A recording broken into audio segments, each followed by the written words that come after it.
눈맞춤이 잘 되지 않는 이유 4가지에 대해서 이야기를 해보려고 합니다.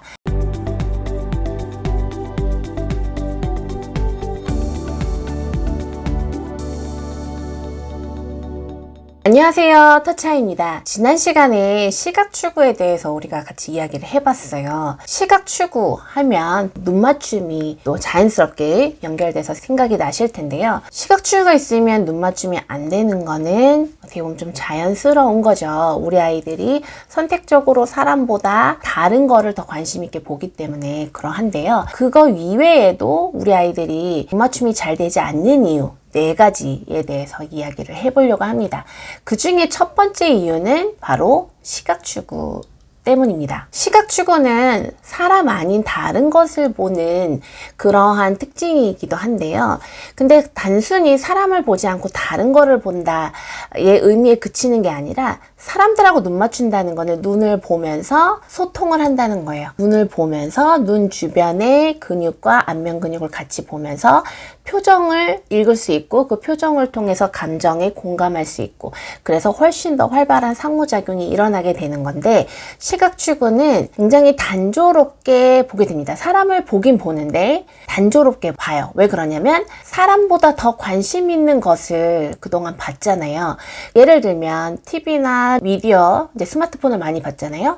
TV나 스마트폰은 소통할 수 있는 대상이 아니에요. 그냥 무비판적으로 어떤 빛, 이미지의 변화들, 움직이는 그런 영상들을 계속 이제 받아들이는 거죠. 그냥 수용하는 거예요. 시각적인 영상들을 계속 그냥 수용하다 보니까 아이가 뭔가를 볼 때 눈으로 보면서 이 사람이 무슨 생각을 하나 나랑 놀아줄까 내가 아는 사람인가 아닌가 이렇게 소통하듯이 보는 게 아니라 마치 TV와 스마트폰에서 봤던 것처럼 단순히 이미지로 보는 거예요. 이 사람이 안경이 썼네, 마스크 꼈네, 무슨 색깔 옷을 입었네, 이 사람 옷에는 단추가 있네, 어떤 색깔의 무늬가 있네, 이 정도로 자기가 이전에 봤던 그런 영상과 이미지 비슷한 형태로 그냥 보기만 하는 거예요. 그래서 우리 아이들이 눈맞춤이 되는데 눈맞춤이 짧은 이유는 소통하려는 눈맞춤이 아니라 단순한 겉으로만 보이는 이미지를 보기 때문에 굉장히 눈맞춤이 된다는 느낌보다는 그냥 짧게 보고 스쳐간다는 느낌으로 보게 되는 거죠. TV나 스마트폰 외에도 책을 많이 봤던 아이들도 비슷합니다. 물론 책은 어떤 스토리가 있고 내용이 있긴 하지만 우리 아이들이 주로 거기에 있는 글자나 그림, 색깔 이런 것들을 많이 봤기 때문에 책도 아이와 실시간으로 소통하는 대상이 아니에요. 그냥 거기 있는 것들을 보고 기억하고 또 이제 보면서 들은 것들을 자기가 연상하는 이런 과정이잖아요.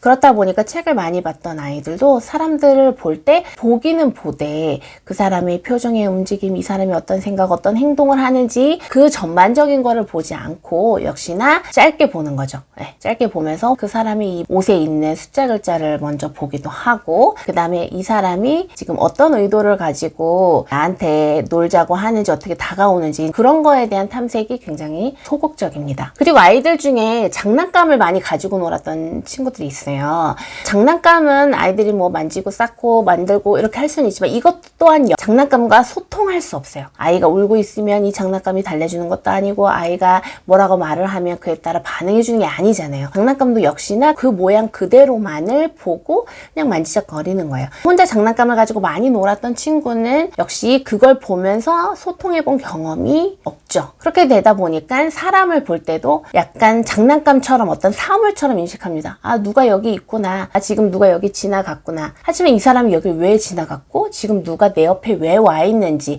그 사람은 어떤 의미고 나랑 어떻게 소통할 수 있는지 적극적으로 탐색하지는 않는 거죠. 그래서 우리 아이들이 사람들하고 먼저 소통하면서 눈 마주치고 소통하면서 같이 움직였던 경험이 많고 그 다음에 책을 보든 비디오를 보든 장난감을 봤으면 아이들이 눈 맞추면서 소통하는 부분들이 훨씬 더 건강하게 올라왔을 건데 하지만 이게 거꾸로 된 거죠. 아이들이 소통하는 눈 맞춤의 경험보다는 그냥 단순히 반짝거리는 거, 영상이 움직이는 거 보고 책의 숫자 글자 보고 장난감 먼저 보고 그렇지만 이런 것들은 소통하는 대상이 아니에요. 소통하지 않고 보는 것들의 경험이 너무 많았었어요. 너무 먼저 많이 일어났어요. 그렇다 보니까 아이들이 사람들하고도 소통하려고 보지 않고 그냥 여기 있구나, 누가 안경 쓴 사람이 있구나, 머리 긴 사람이 여기 있구나, 요 정도로 이미지로 사물처럼 단조롭게 인식하다 보니까는 눈 맞춤이 짧거나 눈 맞춤을 잘 하지 않는 그런 특성이 있습니다. 그래서 시각 축으로 인해서 눈 맞춤이 잘 되지 않는 경우가 있고요. 두 번째로는 청각 축으로 인해서 눈 맞춤을 잘 하지 않는 경우가 있어요. 청각 축으도 아까 말씀드린 것처럼 청각 축에 어떻게 보면 좀 영향을 미쳤던 소리 나는 장난감들, 미디어도 소리가 계속 나니까 이것도 영향이 있었겠죠. 그리고 소리 나는 펜 같은 것들, 이것도 아이가 울고 있든 웃고 있든 간에 똑같이 들리는 소리예요. 아이와 소통하지 않아요. 그냥 저장된 소리만을 계속 내보내는 거예요. 그쵸? 아이랑 놀아주기 위해서 이게 실시간으로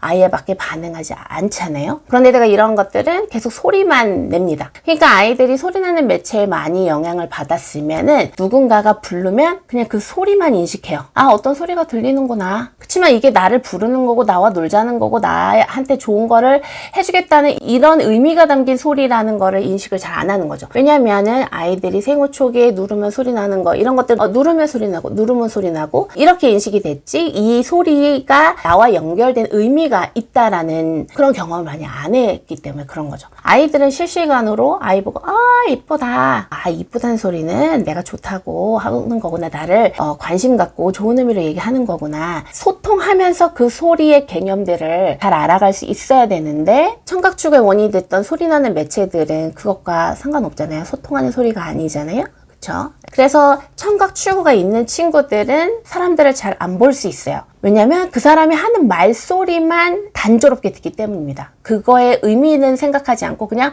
어디서 소리가 나는구나, 이 정도로만 인식하다 보니까 누가 왜, 뭐 때문에 그러는 거지라는 시도에 의해서 눈으로 보고 탐색하는 게 원활하지 않는 거죠.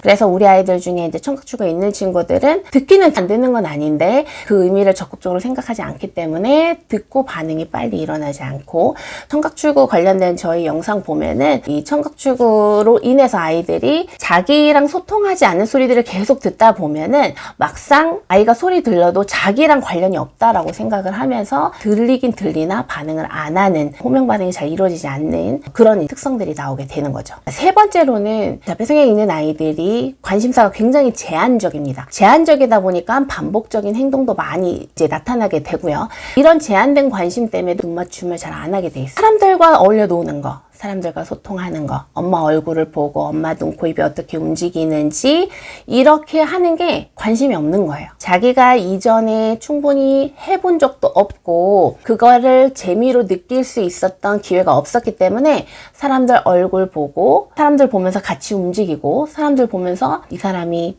기분이 좋은지 아닌지 이러한 적극적인 눈 맞춤의 탐색이 낯선 거예요. 안 해본 거예요. 새로운 거예요. 그러니까 안 하려고 하는 거죠. 익숙한 것만 보고 자기가 쉽다고 생각하고 늘 해본 거 위주로만 보다 보니까 아까 앞서 얘기한 시각 추구와도 연결이 되는 거죠. 청각 추구하고도 당연히 연결이 되는 거죠. 그래서 아이가 숫자 글자 좋아하면 숫자 글자만 보는 거예요. 사람들 얼굴 보는 거는 상대적으로 덜 받고 사람들 눈을 보면서 소통해 본 경험은 적으니까 이건 새롭고 낯설고 어려운 것에 해당이 되는 거예요. 그러니까 안 하려는 거예요. 자꾸 쉽고 단순하고 익숙한 것만 하려다 보니까 눈 맞춤도 안 하게 되고, 또 사람들이 있다 보면 주변에 처음 본 사람도 있고 생김새가 굉장히 할머니 할아버지 머리가 하얗고 동생들은 쬐끄맣고 이렇게 다양한 모습의 사람들을 탐색을 또 안 하게 됩니다. 이 제한된 관심이라는 자폐성향적 특징 때문에도 낯선 사람 탐색 잘 안 하고, 낯선 공간에 새로운 활동이 일어날 때, 새로운 어떤 분위기가 일어날 때는 더 눈 맞춤을 안 하게 되는 거죠. 약간 회피하게 되는 거죠. 마지막으로 눈 맞춤이 잘 안 되는 이유는 뭐냐면 아까 세 번째하고도 좀 연관이 되어 있어요. 우리 아이들이 생각하는 능력, 생각하면서 문제 해결하는 능력이 좀 부족하다 보니까 눈 맞춤을 안 하게 됩니다. 누가 나한테 와서 자꾸 팔을 이렇게 잡아 당겨서 뭘 하자고 해요. 그럼 나는 물론 하기 싫을 수는 있으나 누가 와서 나를 팔을 잠기면 이게 뭐지? 왜 그러는 거지? 뭘 하자고 하는 거지? 하면서 적극적으로 보고 생각하고 이 상황이 해결될 수 있게 말로 하든 아니면 다른 데로 도망가든 아니면 엄마한테 도움을 청하든 이렇게 문제 해결하는 과정을 위해서 이 사람을 보기도 하고 자기가 도움이 필요한 사람을 보기도 하는 거거든요. 제가 아이들을 많이 껴안기를 하면서 이 부분이 참 많이 감정이 느껴졌어요. 제가 아이들을 안으면 기분이 좋을 수도 있고 기분이 안 좋을 수도 있는데, 기분이 안 좋으면 이 껴안는 상황을 봐야 되잖아요. 누가 왜 껴안고 언제까지 껴안는지를 봐야 되고, 그러면 이 사람하고 소통을 해야 이 사람을 통해서 이 상황이 해결이 되는 거죠. 나를 안는 이 사람이 결국에는 안아주는 걸 풀어줄 수 있게 되는 거잖아요. 그럼 당연히 이 사람을 봐야 돼요. 이 사람의 반응을 살펴야 돼요. 근데 우리 아이들이 관계적으로나 새롭고 다양한 상황적으로 생각하는 그런 기회도 부족했고, 또 낯설고 어려운 문제 상황을 스스로 해결해 본 경험도 적었다 보니까는 우리 아이들이 눈맞춤이 굉장히 소극적인 모습을 보입니다. 아이들은 매일매일 자라고 성장하는 가운데 제가 늘 중요하게 얘기하는 낯설고 새롭고 다양하고 어렵고 불편한 경험들 계속 많이 해야지 아이들이 자기가 해결해야 될 부분들이 있으면 보고 자기가 몸으로 해결할 수도 있고, 아니면 이걸 해결해 줄 수 있는 사람을 부르든지 그 사람을 보든지, 관계적으로 불편한 게 일어나면 이 아이는 왜 그런 거고 이 선생님은 어떻게 말하고 있는지 자꾸 사람을 더 적극적으로 보게 되어 있어요.